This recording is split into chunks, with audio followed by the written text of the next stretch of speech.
28 días antes de...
Nosotros hicimos nuestros ensayos.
Pero, amigo, solamente estamos teniendo 3 clases de fármaco en estos 2 meses. ¿Sí?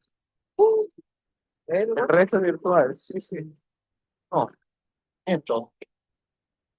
Claro, tres amigos, 3 clases de fármaco, nada más.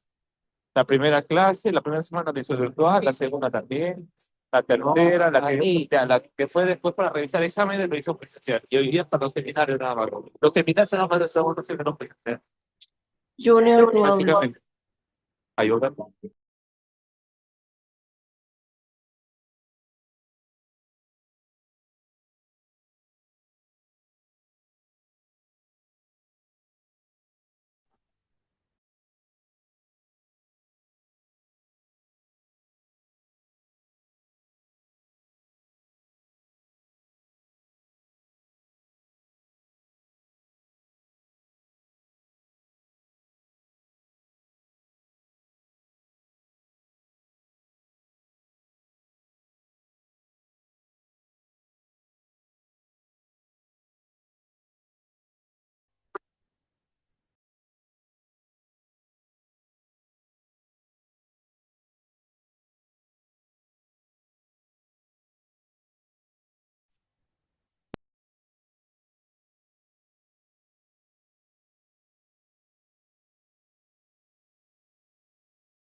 Buenas noches. ¿Se escucha? Sí, Buenas doctor. noches, doctor. Buenas noches, doctor. Muy bien, Buenas noches, doctor. muy bien, jóvenes. Vamos a empezar ahorita.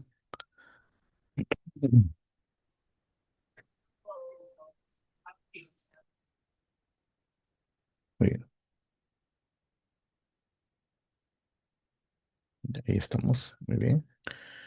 Vamos a poner.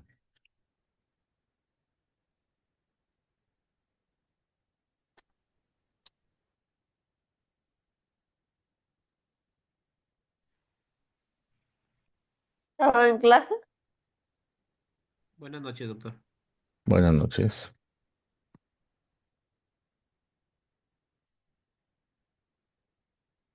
Buenas noches, doctor.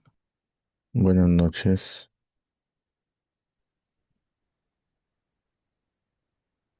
Vamos a empezar el tema con antiarrítmicos, que es un tema corto para continuar con farmacología en la insuficiencia cardíaca.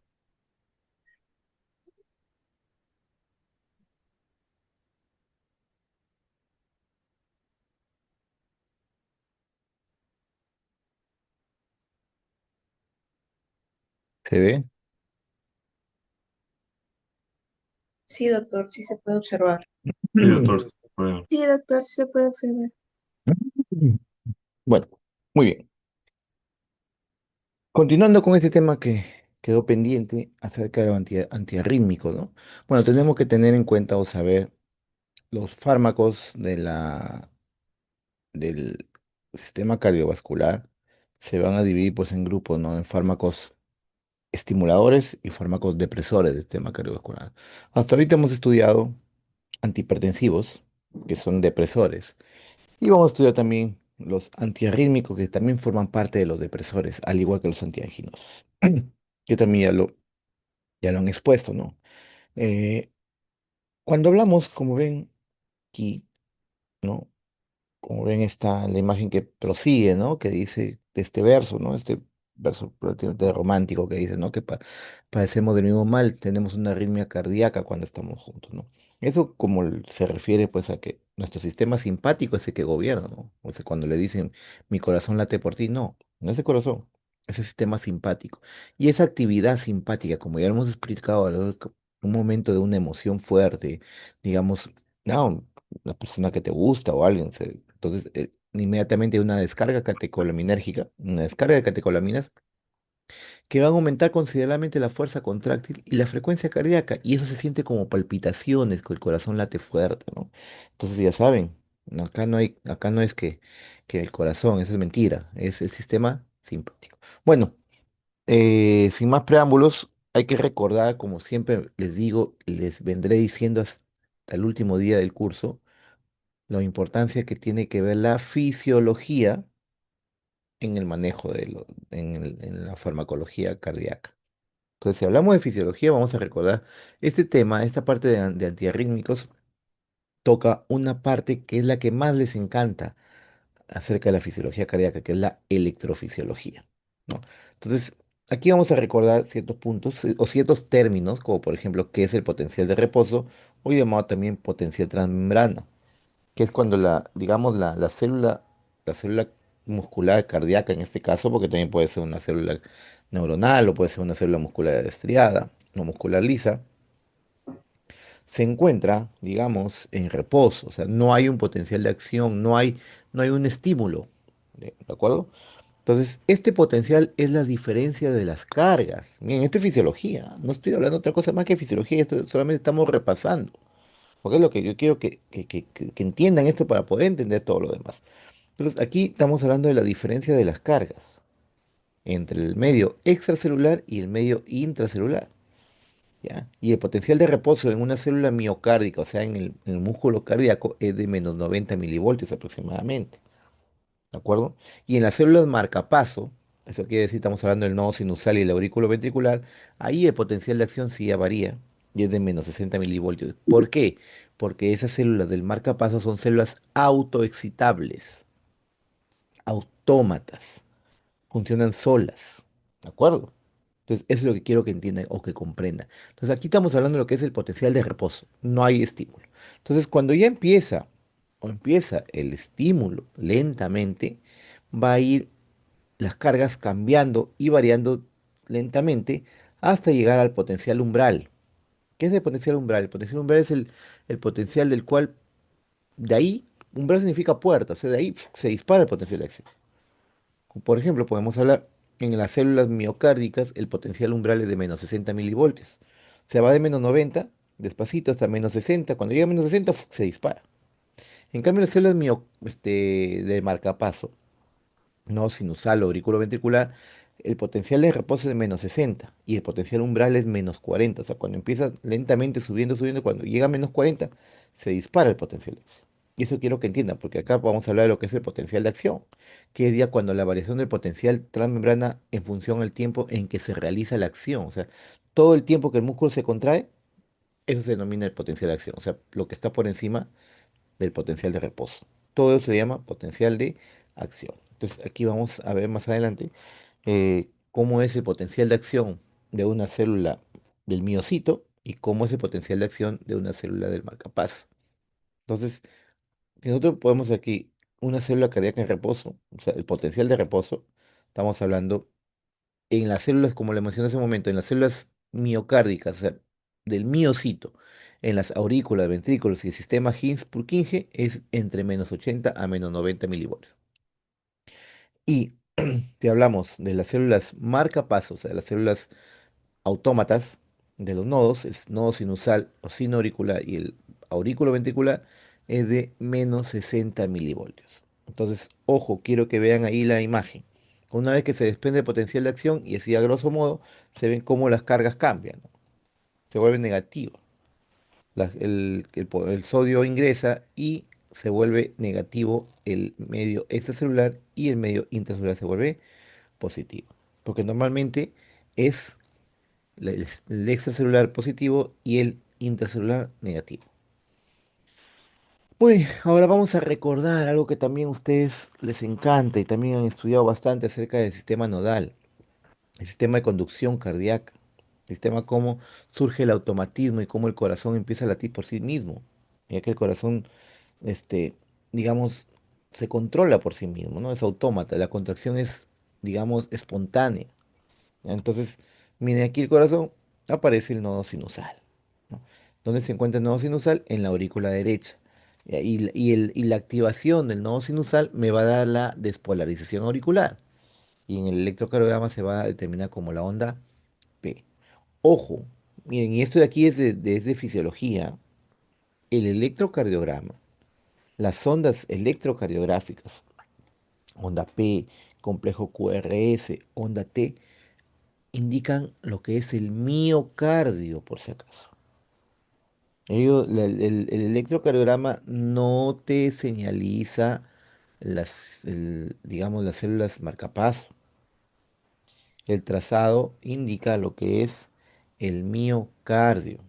Por eso es que la onda P me indica la despolarización auricular. Pero coincide, pues, ¿coincide con qué? Coincide con la activación del nodo sinusal. ¿Por qué? Porque el nodo sinusal, cuando se activa, se dispara o empieza el impulso, inmediatamente se despolariza el aurícula. Por eso es que vemos acá nodo sinusal y aparece la onda P. Y vuelvo a repetir, la onda P no es por la descarga del nodo sinusal, la onda P es por la despolarización auricular. Y eso ya les han enseñado en fisiología. Al nodo sinusal se denomina también nodo sinoauricular o marcapaso primario o decade flag. ¿Ya? Entonces ahí es donde nace el impulso cardíaco. Y va en esta dirección, como ven, hacia abajo, hacia la punta del corazón. Luego, el impulso prosigue a través de los haces internodales, ¿no? Aproximadamente a una velocidad de 0,3 metros por segundo, los haces que son Torel, Bachmann y Weckenbach, hacia el nodo auriculoventricular. Y ese tramo, esa demora, me va indicando, digamos, el segmento PQ en el electrocardiograma. Proseguimos, se activa ya el nodo sinusal. Ah, por si acaso, antes de que me olvide, la frecuencia de descarga del nodo sinusal es igual a la frecuencia cardíaca, ya que, digamos, el nodo sinusal es el que comanda el corazón. Por lo tanto, entonces la frecuencia cardíaca normal es de 60 a 100 por minuto. Entonces quiere decir que la frecuencia de descarga del nodo sinusal es de 60 a 100 por minuto. Eso no se olvide. Entonces ya empieza la descarga del nodo auriculoventricular que ya da el inicio de la despolarización ventricular. Recuerden que el complejo QRS me indica la despolarización ventricular y eso también tienen que saberlo porque eso lo saben desde fisiología. Onda P me indica la despolarización de la aurícula. ¿Ya? El complejo QRS me indica la despolarización ventricular. Y la onda T me indica la repolarización ventricular. ¿De acuerdo? No se olviden. No es que no se olviden, ya lo saben, porque han enseñado el ciclo pasado. Entonces ahí está el nuevo aurículo ventricular, o llamado también marcapasos de Achos-Tawara, ¿no?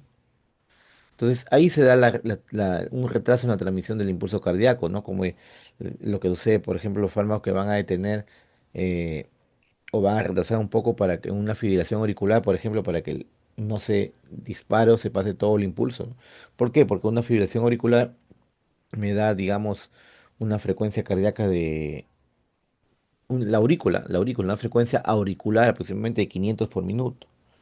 La aurícula. Por eso es que la aurícula ya no late, sino fibrila, como que vibra.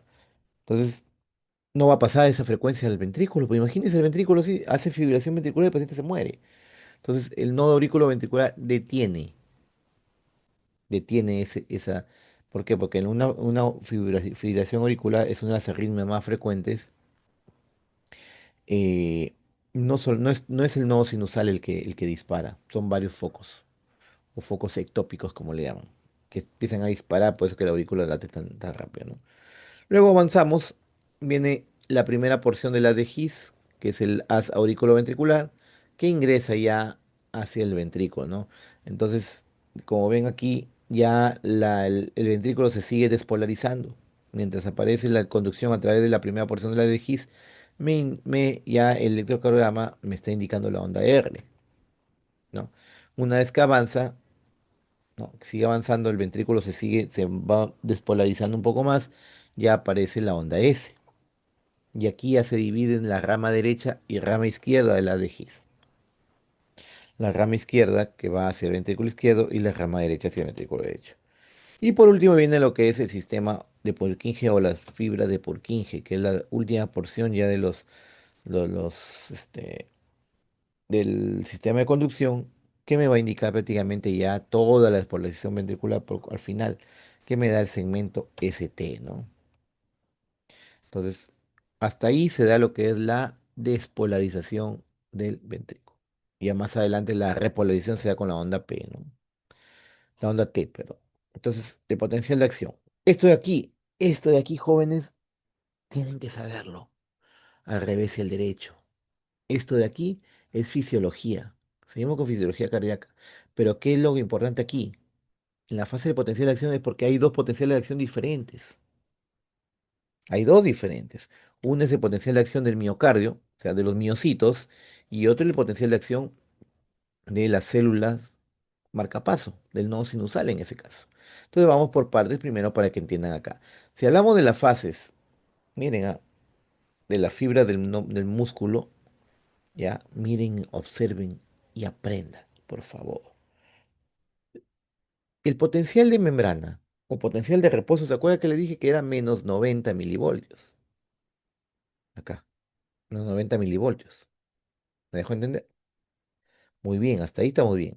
Entonces, una vez que se inicia el impulso, una vez que ya se inicia el impulso, empieza el potencial de acción, empieza ya a positivizarse, hasta que llega a menos 60 milivoltios, que es el potencial umbral, y se dispara.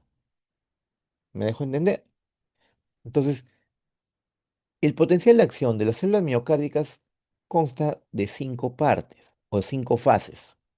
La fase cero, que es la primera, como ven aquí, cuando una vez que se excita o llega el estímulo al miocardio, inmediatamente se abren los canales rápidos de sodio. Esa es la primera fase que se llama fase cero o de despolarización. Pero fíjense bien aquí, la fase de despolarización o fase cero se da por la salida, perdón, por el ingreso de iones sodio dentro de la célula. Una vez que llega a su máximo, a su acme, a su, digamos, a su máxima acción, este potencial, inmediatamente se abren los canales de potasio, saliendo el potasio, volviendo más positivo hacia afuera. Entonces empieza la fase de repolarización inicial. Ustedes ven acá. Pero ¿qué pasa? Viene el calcio y lo frena. Y se aguanta. Todavía falta que termine la contracción. No te puedes repolarizar tan rápido. Entonces empieza a entrar el calcio. Más positivo hacia adentro. O sea, empieza a haber un equilibrio. Entonces, esta es la fase 2 o fase de meseta. Y una vez que ya acaba la acción, inmediatamente se abren los canales de potasio, saliendo gran cantidad de potasio. Esta es la fase de repolarización. Ya, y luego ya viene hacia su potencial umbral, que es menos 90 milivoltios, a dar la fase 4, que es la fase de reposo. Muy bien. Y miren aquí la diferencia. La diferencia entre el potencial de acción del nodo al potencial de acción de la fibra. Aquí no hay una línea de reposo, mira, si se dan cuenta.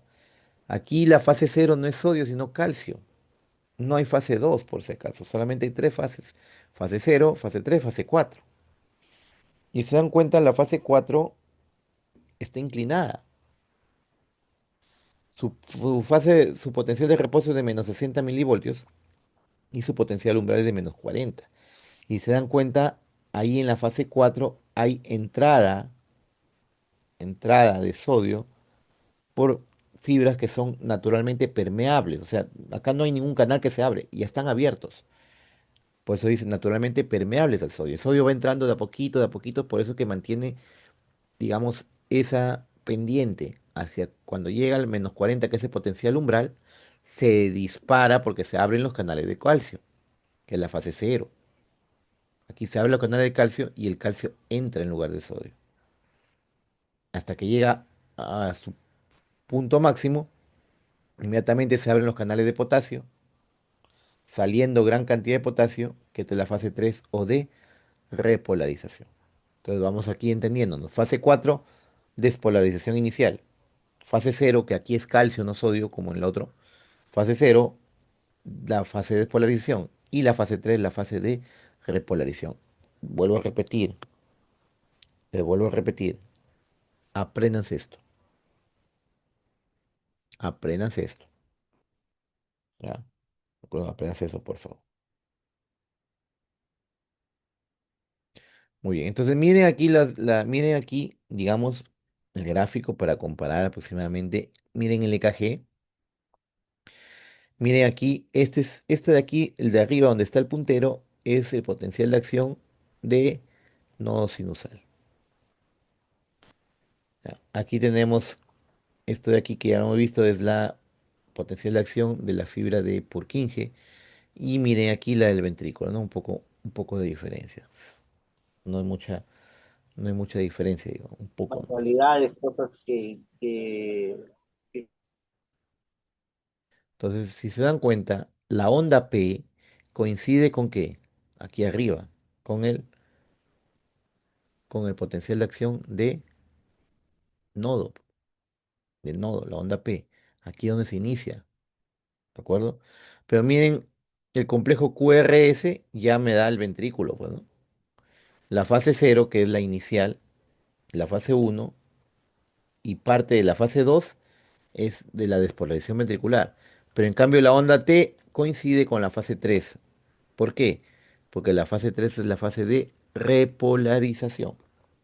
¿De acuerdo? ¿Ves? Y se dan cuenta, esta EKG coincide con, o mide, mejor dicho, lo que es el corazón, el ventrículo, o mejor dicho, el miocardio es lo que mide. El miocardio. El EKG no te mide las células, los nodos, por si acaso. Esto ya les han enseñado en fisiología. Entonces, cuando hablamos de arritmia cardíaca, no solamente es una alteración de ritmo, sino inicio de cualquier cambio en lugar de iniciación de los impulsos, que te va a alterar todo, ¿no? Lo que es la, la ritmicidad cardíaca, ¿no? Y también termina afectando el gasto cardíaco. Entonces, las arritmias se van a clasificar dependiendo de la frecuencia de latidos. Si son más de 100 por minuto, podemos hablar perdón, si son menos de 60 por minuto, estamos hablando de las bradiarritmias, ¿no? Y si son más de 100 por minuto, estamos hablando de las taquiarritmias. Tenemos las supraventriculares, o sea, que provienen de la aurícula, y tenemos las ventriculares, que prácticamente las arritmias ventriculares tienden a ser mortales. Dentro de la bradiarritmia tenemos los bloqueos, bloqueo de rama, bloqueo auriculoventricular. Dentro de las taquiarritmias tenemos las supraventriculares, taquicardia ventricular, auricular, perdón. Cuando hablamos de supraventricular nos referimos a la aurícula. Entonces, taquicardia auricular, fibrilación auricular, también aparece el flúter auricular, etc. Y dentro de las ventriculares, prácticamente, como le dije, son arritmias ya malignas. Son arritmias malignas porque tienden a llevar a la muerte del paciente. Tenemos las taquicardias, el flúter, taquicardia ventricular, flúter ventricular y fibrilación ventricular. Es muerte.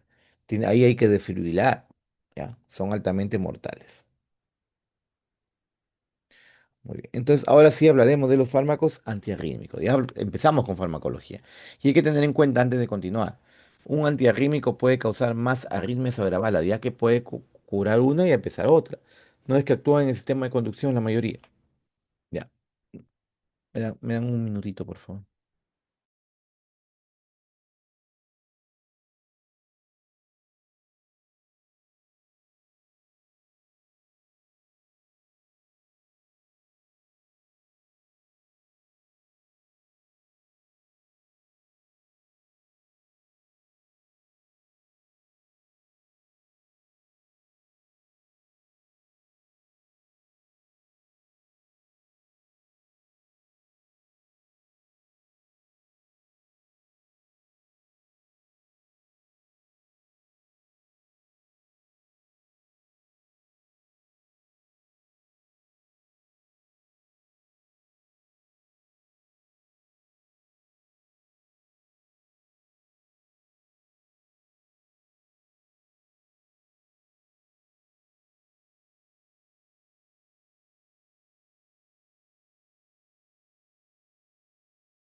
Muy bien. Continuando entonces, vamos a hablar sobre los fármacos antiarrítmicos. Bueno, hay que tener en cuenta algo. De esto aquí se van a clasificar en cuatro grupos, según Vaughan y William. Clase uno que son los que bloquean los canales de sodio, y se subdividen en tres grupos, subgrupos, 1A, 1B, 1C. Tenemos la clase 2 que están los beta bloqueadores, que ya lo ven hasta en la sopa. Y tenemos los de clase 3 que son los bloqueadores de canales de potasio. Y por último, los clase 4 que son los bloqueadores de canales de calcio. ¿No? Entonces, de acuerdo a eso, podemos hablar de la clasificación de ellos, ¿no? Clase 1A tenemos, perdón, clase uno tenemos 1A. Cuando hablamos de clase uno es bloqueo de canales de sodio. Entonces tenemos 1A como la procainamida, 1B donde está la lidocaína, anestésico local, que ustedes ya lo conocen, y tenemos la propafenona 1C, que son los más utilizados, ¿no? La clase 2 pues que tenemos los beta bloqueadores, ¿no? Bisoprolol, atenolol, esmolol, que son cardioselectivos. Tenemos los clase 3 bloqueadores de potasio. Tenemos la miodarona, sotalol, bretilio. Tenemos los clase 4 que son los calcio antagonistas, en este caso los no dihidropiridínicos, como el verapamilo, diltiazem.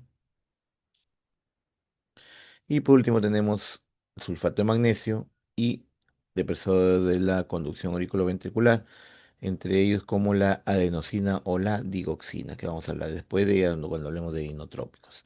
Entonces, vamos a hablar de los mecanismos de acción. ¿Qué es lo que hacen todos ellos? Reducen la actividad eléctrica. Clase uno bloquean canales de sodio. Clase 3 bloquean canales de potasio. Y lo que son clase 2 y 4 reducen la conducción de los nodos sinoauriculares y auriculoventriculares. Entonces, ¿por qué los he agrupado así? Para entender que clase uno y clase 3 actúan sobre los miocitos. En cambio, la clase 2 y clase 4 actúan sobre las células marcapaso, es decir, en los nodos, en las células nodales. Entonces, lo que hemos escuchado, lo que hemos visto hace un momento, ¿no? Ahí está. El potencial de acción o duración de acción o duración de potencial de acción va de 0 a 4, ¿no? O sea, desde aquí miren el punto rojo hasta acá. Esa es la duración del potencial de acción. No es que es todo lo que demora en hacer, todo lo que demora en hacer.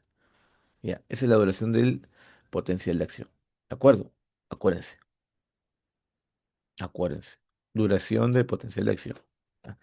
Va de la despolarización y la repolarización. Y se correlaciona con el intervalo QT. Si este potencial de acción está muy prolongado, también se va a prolongar lo que es el intervalo QT. Eso no se olvide. ¿Ya? Y también está correlacionado el intervalo QT y la duración de potencial de acción ve directamente proporcional también con el periodo refractario efectivo. ¿Y qué es el periodo refractario efectivo? El periodo refractario, chicos, es aquel periodo de tiempo en la que el corazón, por más estímulo que reciba, no va a responder. No va a responder. Entonces, mientras más largo sea el potencial de acción, el periodo, el tiempo refractario va a ser mucho mayor. ¿De acuerdo? Se van directamente proporcional. Vuelvo a repetir, la duración del potencial de acción, el intervalo QT, ¿ya? Y el periodo refractario son directamente proporcionales, ¿ya? No se olviden.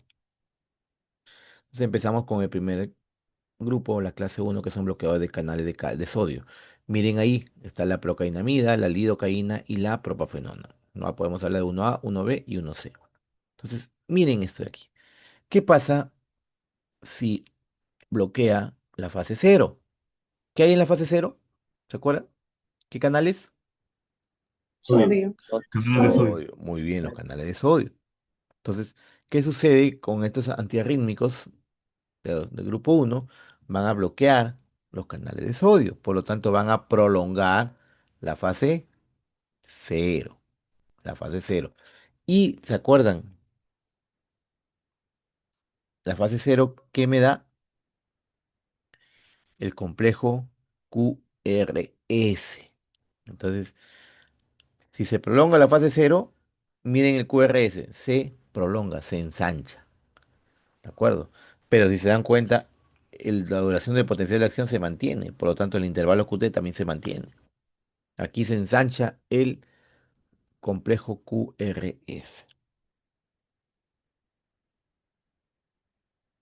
Entonces, ahora sí, hablaremos de cada uno su grupo. Aquí van a haber unas pequeñas variaciones, como por ejemplo, el 1A no solamente bloquea sodio, sino también bloquea potasio. Entonces, al bloquear potasio, es la fase 3, ¿no? El potasio fase 3. Entonces, la fase 3 se va a prolongar. Y al prolongarse la fase 3, ¿qué sucede? Se prolonga el potencial de acción. Y al prolongarse el potencial de acción, se prolonga el QT y se prolonga el periodo refractario efectivo. ¿Ya? Entonces, podemos hablar acá. El grupo 1A bloquea canales de sodio y en cierta medida bloquea canales de potasio. Por eso dice, bloquea los canales de sodio, ¿ya? Y bloquean en cierta medida canales de potasio. Entonces, ¿a qué conlleva eso? Entonces, si Ya ustedes, sigue siendo entonces, de acuerdo a lo que les acabo de... oncología. Está loco este hombre. Doctor, Es- ya la cosa es que nos hemos venido y Susi tenía que trabajar porque era lunes y la Susi se sube supuestamente a bañar. Le digo, oye, Susi, te esperamos para llevarte. Sí, dice él, sí, anda acá, te bañate y te llevamos. Compañera, apaga tu audio, Susi por nunca ha favor. bajado. Sí, ya me dijeron loco ya. Bueno, entonces, sí, sigan sumando méritos, chicos, como tomar fotos en los exámenes o decirme loco para el final. Bueno, entonces, como les mencionaba, la fase cero se prolonga el complejo QRS, y si se prolonga la fase 3 se prolonga el QT, ¿no?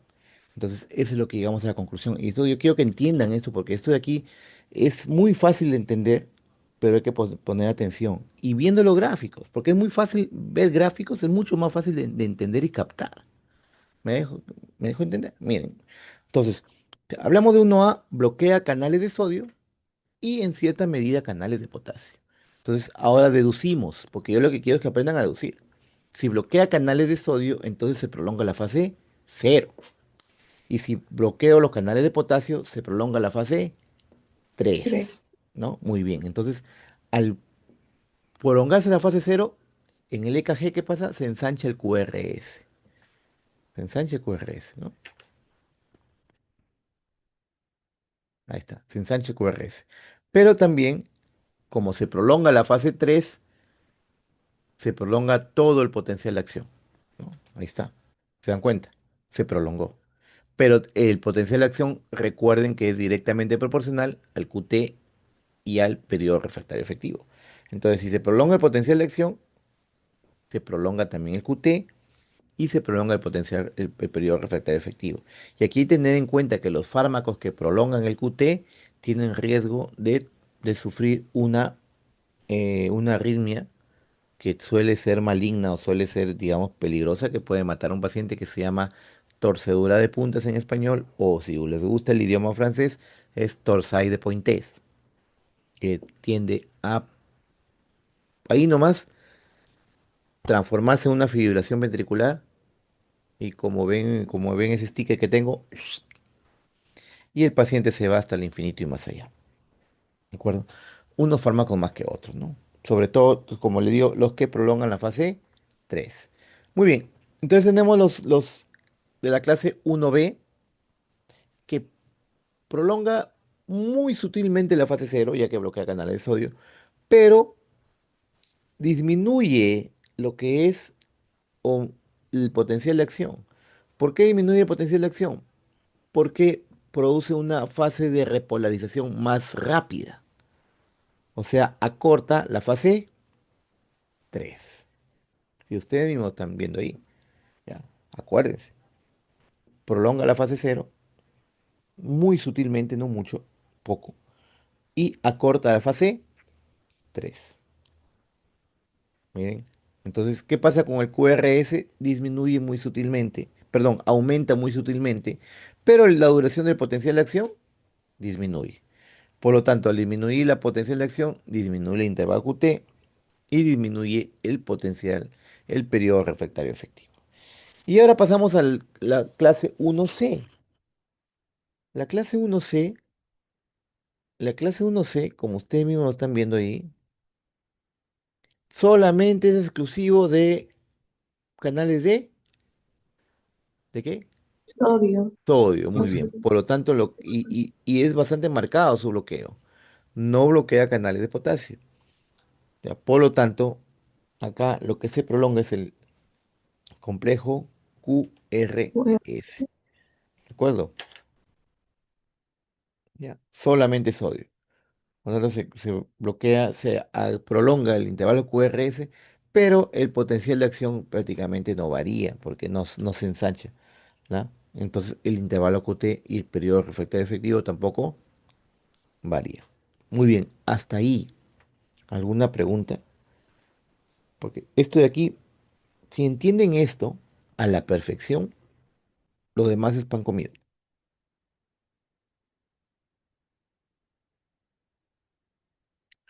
Entonces, como ya le mencioné y se ven ahí, disminuyen la velocidad máxima a todas las frecuencias y alargan la duración del potencial de acción. ¿Por qué alargan la potencial de acción? Porque le dije, porque bloquea también canales de potasio, ¿no? Puede ser arritmogénico, puede producir otras arritmias, como entre ellas la dorsal de Pointes. Los de clase 1A, donde tenemos la quinidina y la procainamida. La quinidina ya no se utiliza y la procainamida cada vez está en menos, digamos, boga su uso. ¿Ya? ¿Por qué? Por sus efectos adversos que pueden provocar más arritmias, ¿ya? Entonces, ¿en qué caso se van a utilizar? En caso de arritmias auriculares como ventriculares, sobre todo, digamos, cuando hay síndrome de preexcitación, como el síndrome WPW, ¿no? World Parkinson White. La procainamida está especialmente, no exclusivamente, sino especialmente indicada en tratamiento de las taquicardias ventriculares. Ahí está, ¿no? Procainamida y quinidina. Entonces, la procainamida, como ven acá, es de elección para taquicardias ventriculares y fibrilación auricular en pacientes de World Parkinson White. Útil en infarto agudo del miocardio, pero no en fase aguda. Ojo, miren, no en fase aguda. Es el segundo fármaco de elección para flútero fibrilación auricular. ¿Por qué el segundo fármaco de elección? Porque preferiblemente se utiliza la propafenona o la amiodarona. Entonces, hay que recordar algo. La fibrilación auricular es una arritmia supraventricular en la que, como les expliqué en un momento, la, la aurícula late a unos 500 latidos por minuto, pero eso no lo puede transmitir al ventrículo, porque entonces se va a descompensar. Entonces, aquí podemos hablar, cuando hay una fibrilación auricular, el ventrículo va a latir también rápido y descontrolado. Cuando, entonces la fibrilación auricular se va a dividir en tres. La fibrilación auricular con respuesta ventricular controlada, que quiere decir que la frecuencia ventricular se da entre 60 a 100. Tenemos la fibrilación auricular con respuesta ventricular intermedia. Eso me da una frecuencia ventricular entre 100 y 120. Pero si es a la fibrilación auricular con respuesta ventricular alta, quiere decir que hay más o menos unos latidos, una frecuencia cardíaca mayor de 120. ¿Ya? Entonces, cuando la arritmia, o sea, la fibrilación auricular aparece de inicio y no hay un daño estructural en la aurícula, podemos volverlo a su ritmo sinusal normal. Ese término de volver a su ritmo sinusal normal se llama cardioversión. Cardioversión. Y hay dos tipos, farmacológica y eléctrica. Farmacológica se da fármacos que van a revertir, y si no, se utiliza el desfibrilador, ¿no? Pero bueno, muy aparte de eso. Lo que yo quiero que aquí que capten es que hay dos grupos de fármacos para la FA. Por ejemplo, si le acabo de mencionar ahorita, para una cardioversión se le da fármacos que son controladores de ritmo. sea, para revertir la fibrilación auricular. Y ojo, escuchen cuáles son los más utilizados. Tenemos la procainamida, tenemos la amiodarona, tenemos la propafenona. ¿Ya? Acuérdense, son controladores de ritmo. Pero una vez que ya la FA o la fibrilación auricular ya avanzó bastante, ya no se revierte, ya no se puede revertir, ya los fármacos ni la cardioversión eléctrica ha funcionado, entonces ya el paciente se va a quedar ya con FA para toda la vida. Aquí ya no se le da fármacos controladores de ritmo, acá se le da controladores de frecuencia. ¿Para qué? Para evitar que el ventrículo, de digamos, responda más de lo normal.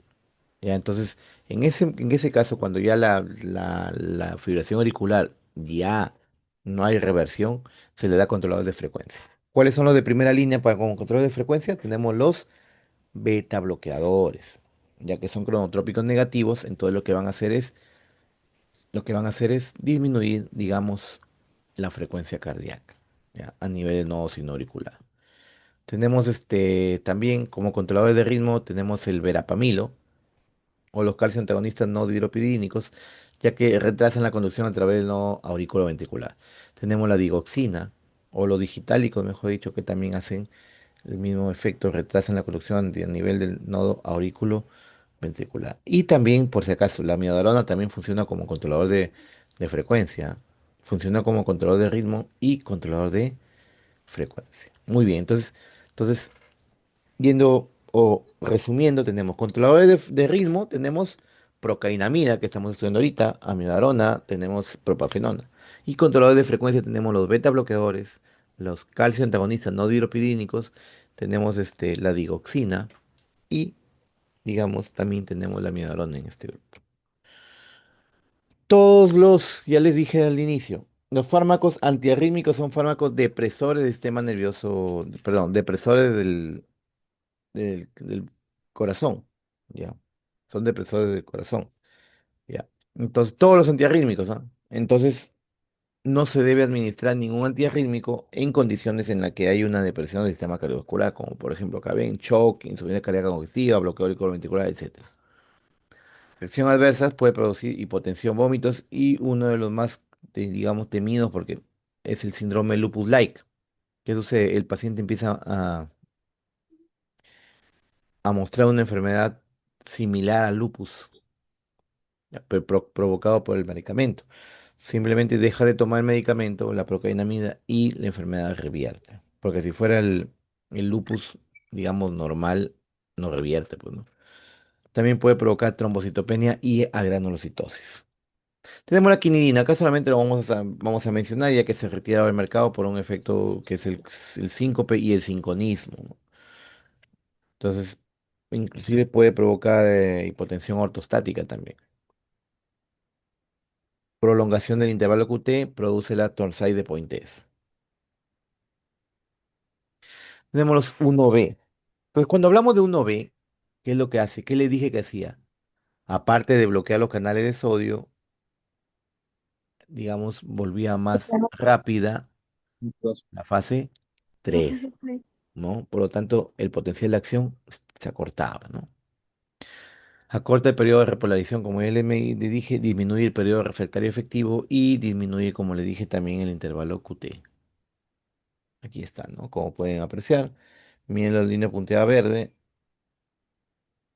y miren la fase 3. Entonces la fase 0 se modifica igual, se prolonga, pero la fase 3 se vuelve más corta. Acá tenemos la lidocaína. No piensen en otro más que la lidocaína, el único que uno ve. Entonces, este aquí es útil para arritmias ventriculares. Bueno, ventriculares. En este caso, asociadas a al infarto agudo del miocardio o en las arritmias en la intoxicación digitálica. Ojo, que los 1B, 1A, cuando hay un infarto dice que es útil en un infarto, pero no en fase aguda. En cambio, los 1B sí, ¿ya? Son exclusivamente los clase 1B, eh, son para las arritmias ventriculares, ¿ya? Ventriculares. No tienen acción en las arritmias auriculares o supraventriculares, ¿de acuerdo? ¿Ya? Y están asociadas, digamos, es ideal en caso de que haya un infarto agudo del miocardio. O en la intoxicación digitálica. Recordar cuando estudiamos los anestéticos locales, la lidocaína es una amida, un anestésico local tipo amida, uno que es uno de los más neurotóxicos, ¿ya? Uno más de los más neurotóxicos. Entonces, por eso es que las dosis altas que utilizamos para manejo del dolor a la lidocaína puede provocarle este daño, ¿no? Entonces, las dosis, vuelvo a repetir, como antiarrítmicos son dosis altas. Y como es neurotóxico, puede provocar convulsiones. Hay que deducirlo para entenderlo, ¿no? Como dice, no tiene actividad en fibras auriculares, ¿no? Su actividad es para infartos del ventrículo, incluso dice fármaco de elección para arritmias ventriculares asociadas al infarto agudo del miocardio, en este caso fase aguda, ¿no? También indicado en las arritmias provocadas por intoxicación digitálica. Por su propia afección del sistema nervioso puede provocar parestesias y puede provocar reacciones alérgicas también. Clase 1C. Aquí es exclusivamente y netamente canales de sodio. Por lo tanto, la fase 3 se va a mantener. Entonces, el potencial de acción también se va a mantener el potencial de acción, igual que el intervalo QT. ¿Qué es lo que se va a prolongar? El QRS, ¿no? El QRS. Miren las líneas punteadas. Fase 0 se prolonga, pero la fase 3 se mantiene. Aquí tenemos la propafenona. Entonces, este sirve para arritmias asociadas al Parkinson-White y fármacos muy efectivos, como dice, para la cardioversión. ¿Qué quiere decir? Cuando escucha el término cardioversión significa como controlador de ritmo, porque quiero volver a su ritmo normal. Ahí está, ¿no? De elección para fibrilación auricular, como ya lo mencioné. Claro, cuando no hay una cardiopatía estructural grave, no hay que operar ya.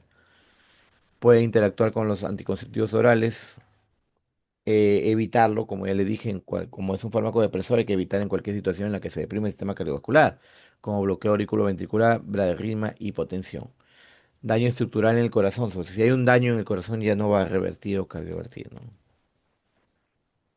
No administrar en arritmias ventriculares. La propafenona funciona exclusivamente para las supraventriculares. Muy bien, hasta ahí preguntas. No. Bueno, les doy un minutito, por favor.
Bueno, entonces continuamos con los beta bloqueadores. Ojo, si ustedes mismos ven una imagen acá, esa imagen es el potencial de acción de marcapaso, ¿no?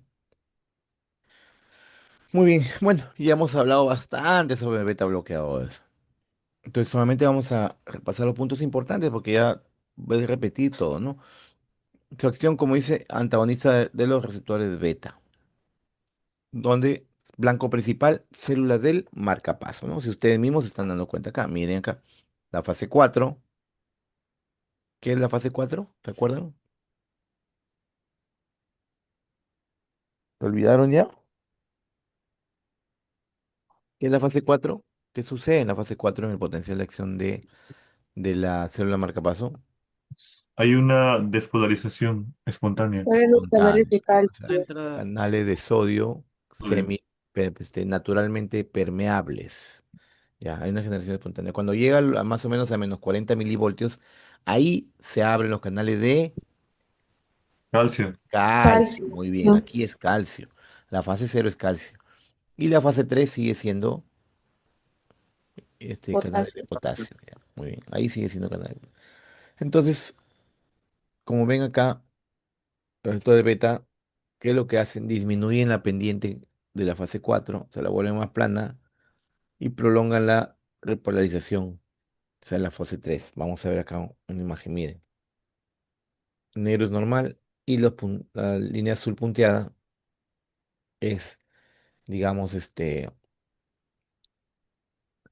la prolongación, ¿no? Como ven ahí, se aplana la fase 4 y se prolonga la fase 3, ¿no? Pues así funciona. Entonces, miren la imagen que vamos a imaginar, vamos a darle después. Son particularmente útiles cuando la arritmia tiene que ver bastante con el sistema simpático. Deprimen el automatismo del sistema del nodo sinoauricular. Disminuyen la velocidad de conducción e incrementan el periodo refractario a nivel del nodo auriculoventricular. Entonces, miren acá, quiero que vean la imagen, ¿ya? Ojo, no se separen de la imagen. Fase 4, 0, 3, nuevamente 4. Menos 60 milivoltios, ¿ya? Que tiene fibras permeables naturalmente al sodio, son una despoblación espontánea hasta que llega a menos 40, ¿ya? Que es el potencial umbral, y se dispara el potencial de acción.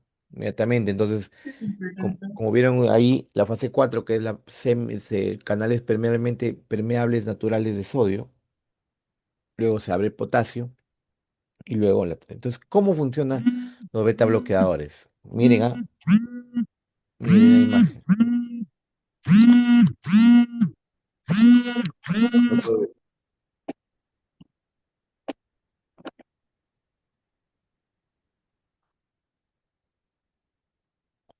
Muy bien, quiero que vean la imagen.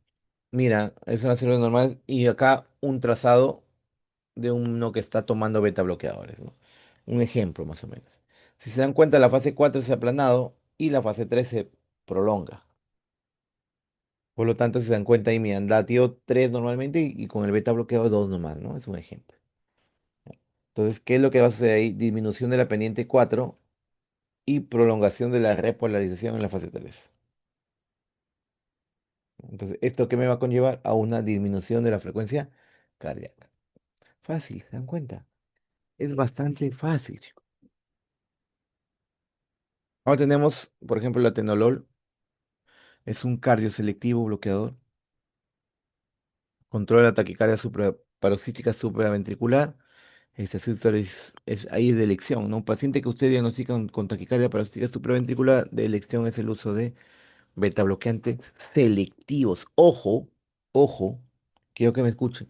Cuando hablamos de los beta bloqueadores como antiarrítmicos, acá exclusivamente tienen que ser selectivos beta 1, ¿ya? Como antiarrítmicos, ¿ya?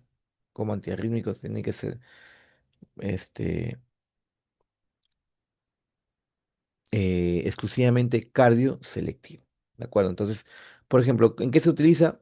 Control de taquicardia paroxística supraventricular, control de la frecuencia ventricular, o sea, de la respuesta, ¿se acuerdan? Controlador de frecuencia. ¿Se acuerdan que les dije hace un momento? En fibrilación auricular. Los beta bloqueadores son los fármacos de primera línea como controladores de frecuencia en pacientes con FA. Prevención de arritmias ventriculares post-infarto. O sea, un paciente que ya se infartó, se le administra el atenolol para disminuir digamos, la fuerza contráctil y la frecuencia cardíaca y disminuir el consumo de oxígeno. Evitar en bloqueo auriculoventricular de segundo y tercer grado, shock, síndrome de Brugada o cualquier enfermedad que deprima el sistema cardiovascular. Caso de RS, enfermedad renal crónica 4 y que ajusta la dosis también, y las reacciones adversas que son las más comunes ahí. Muy bien. En el embarazo se utiliza solamente si el riesgo de beneficio es pertinente. Muy bien, tenemos el esmolol. El esmolol es También un beta uno selectivo, cardio selectivo, beta bloqueador selectivo, beta uno, pero de vida media corta y viene, digamos, por vía endovenosa. O sea, es muy útil para contrarrestar efectos superagudos, en este caso. Control urgente de respuesta ventricular, como los beta bloqueadores, como ya les dije, pero en este caso, como el esmolol viene de forma endovenosa, imagínense que aparece ese paciente con una descompensación tremenda y una frecuencia ventricular elevadísima con fibrilación auricular. Entonces ahí se utiliza el esmolol. ¿Ya? Lo que hace es tratar ese flúter o esa fibrilación auricular, pero si la aurícula ya está muy dañada, ya no hay nada que hacer, solamente hay que dedicar, digamos, ver eh, aparte del beta, el esmolol se utiliza en sala de operaciones también, ya que en sala de operaciones no podemos darle vía oral, utilizamos la vía endovenosa, ¿no? Como dicen, hay en forma aguda también prevención de arritmias ventriculares. Contraindicado, nuevamente aparece acá, las enfermedades que pueden deprimir el sistema cardiovascular, como bloqueo auriculoventricular de segundo o tercer grado, shock, enfermedad del nodo sinusal, enfermedad renal crónica 4, etcétera. Ahí está contraindicado, ¿ya? Lesiones adversas como su mecanismo de acción puede provocar hipotensión, bradicardia, inclusive bloqueo auriculoventricular. Tenemos la clase 3 llamados bloquear canales de potasio, que se determina también el miocardiocito, cómo actúa. La clase 3 bloquea canales de potasio, por lo tanto, ¿qué sucede con eso? Se prolonga la fase 3. Entonces, al prolongar la fase 3, se prolonga todo, se prolonga el potencial de acción. ¿Ya? Se prolonga el potencial de acción y al prolongar ese potencial de acción se prolonga el intervalo QT. eh, y también el periodo refractario, por si acaso. Muy bien, disminuye la frecuencia cardíaca de descargas no sinusal, prolonga el tiempo de conducción nodal, ya, o sea, como ven acá, el periodo refractario es efectivo. Miren aquí, es uno normal. Miren la onda Pale, miren el complejo QRS, cómo coincide la fase cero y la fase, perdón, la fase cero y fase uno, ¿no? Luego viene lo que es la repolarización, la onda T. Entonces, ¿qué es lo que van a medir? Por ejemplo, esos son clase 1C, perdón, clase 3 la miodarona, clase 3 ¿y qué es lo que hace? Bloquea canales de sodio y con mayor intensidad bloquea canales de potasio. Entonces, ¿qué me conlleva eso? Como ven aquí, ¿m? A una prolongación del intervalo QT. Ya. Al elevarse el intervalo QT también se va a aumentar lo que es potencial de acción y el periodo refractario. Entonces, hablaremos del amiodarona. Este es el fármaco, digamos, representativo de clase 3. Es un fármaco bastante complejo. Podemos hablar que es un antiarrítmico de amplio espectro, ya que tiene gran cantidad de arritmias que las puede controlar. Bloquea canales de potasio y al bloquear canales de potasio prolonga el QT. Tiene un riesgo de torsade pointes que es mínimo, pero lo tiene de todas maneras, ¿no? Tiene efectos también, a pesar de ser clase 3, tiene efectos clase uno, clase 2 y clase 4. Entonces, por clase uno va a prolongar el QRS, ya que bloquea la fase cero. ¿Ya? Clase 2 y 4 eh, tenemos beta bloqueadores y los calcio antagonistas no diropidínicos, va a reducir la frecuencia cardíaca y la condición auriculoventricular. ¿Ya? Supongamos que hay un paciente con FA, necesito disminuir la respuesta ventricular. Estos son un fármaco de primera línea o de elección. Ven aquí para todo tipo de arritmias. Entonces, sirve. ¿Ya? Es el fármaco de elección en caso de arritmias por miocardiopatía, prevención de los episodios de FA. Se trata de controlar ahí. La amiodarona es muy liposoluble, por eso es que se tiende a acumular en los tejidos. ¿Ya? Tiempo de vida media 58 días, metabolismo hepático y excreción biliar. Efectos adversos. Entonces, este fármaco, la amiodarona, como se acumula en los tejidos por ser muy liposoluble, tiende a producir enfermedades a largo plazo, que es la cual vamos a hablar a continuación. Tenemos las reacciones adversas a corto plazo, o sea, una torcedura de puntas, por ejemplo, ¿no? Por prolongación del QT, puede provocar hipotensión, bloqueo auriculoventricular. Dentro de las reacciones adversas de la amiodarona, a largo plazo tenemos el acúmulo de esto, ¿no? Por ejemplo, fibrosis pulmonar, hepatitis, hipohipertiroidismo, depósito de córnea o fotosensibilidad. Todo eso depende, digamos, porque ya que es una reacción adversa a largo plazo y por la gran capacidad de acumularse, puede provocar eso. Puede tener interacciones con dioxina, procainamida, beta bloqueadores, bloqueadores de calcio, etcétera. Tenemos el sotalol. El sotalol es un beta bloqueador, chicos, no selectivo, ¿ya? Que sirve, digamos, que funciona como antiarrítmico. ¿Por qué? Porque prolonga la fase 3. Por lo tanto, eh, el sotalol alarga el periodo refractario efectivo y el intervalo QT. Entonces, digamos, por ese motivo es que se le representa o se le agrupa a este beta bloqueador dentro de los antiarrítmicos clase 3, ¿ya? Bloquea canal de potasio, alarga el QT, previene la taquicardia, flujo y fibrilación ventricular, prevención de recidivas también en cuadros de arritmia maligna, ¿no? Como la taquicardia ventricular, es mortal. Contraindicado en torcedura de puntas, en asma bronquial, ya que es no selectivo, y bloqueo auriculoventricular de segundo y tercer grado. No debe usarse en el embarazo y sus reacciones adversas, pues, puede provocar broncoespasmo. ¿Por qué broncoespasmo? Porque el sotalol es no selectivo, ¿de acuerdo? También bloquea los receptores beta. Y por último tenemos este grupo que son los no dihidropidínicos, como el litiazem veramilo. Miren aquí. Ya, se encuentra ahí, como ven en la clase. Entonces, los calcio antagonistas efectivamente pueden actuar como modificadores en el miocito, por eso este gráfico, pero su principal acción como antiarrítmico, digamos, es la que ven ahí, ¿no? Actúan en el nodo, perdón, actúan en la fibra del nodo sinusal, ¿no? Entonces, si ustedes mismos se dan cuenta, aquí la 4 que es semipermeable al sodio, acá ya se inició el potencial de acción hasta llegar a su máximo punto. Luego disminuye la fase 3 que es la fase 3 que es la fase de repolarización, y luego inicia nuevamente. ¿Por qué es importante eso? Porque estas células van a bloquear los canales de sodio, de calcio, perdón, y como lo vuelvo a repetir, este, su acción es de los antagonistas de calcio, netamente de los células marcapaso, ¿no?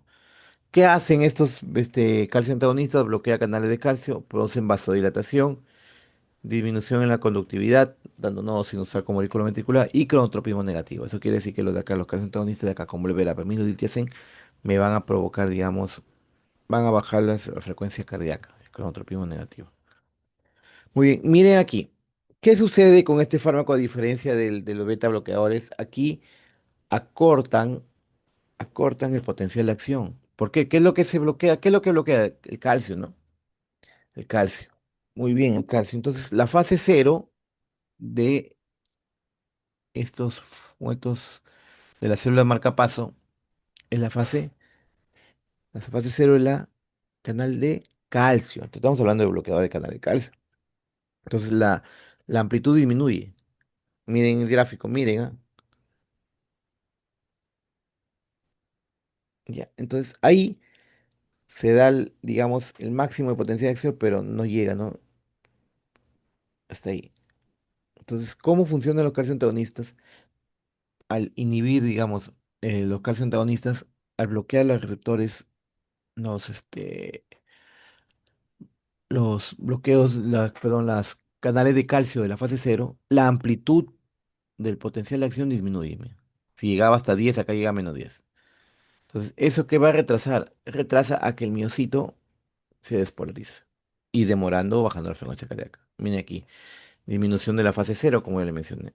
Retraso de la polarización en el miocito, y esto de aquí, ¿a qué te va a conllevar? A una disminución de la frecuencia cardíaca, o sea, digamos una bradicardia, ¿no? Aquí tenemos los dos, el verapamilo, que suprime y previene ataque supraventricular, controle de frecuencia ventricular, ¿ah? Control de frecuencia ventricular, no dice nada más que de frecuencia, ya. Control en la fibrilación auricular, requiere, como le expliqué hace un momento, los fármacos de, este, controladores de ritmo y controladores de frecuencia. En este caso ya se va a quedar así para toda la vida. Tiempo de vida media de 4 a 7 horas. Evitar su uso con beta bloqueadores, porque puede provocar parada sinusal. Bueno, el diltiazem es un cronotrópico inotrópico negativo, ya que bloquea canales de calcio. Muy útil en lo que es la angina de Prince-Metal o llamada vaginación. La angina de Prince-Metal es una angina por vasoconstricción. Como estos son vasodilatados, tenemos el diltiazem o los dihidropidínicos que se pueden utilizar para eso.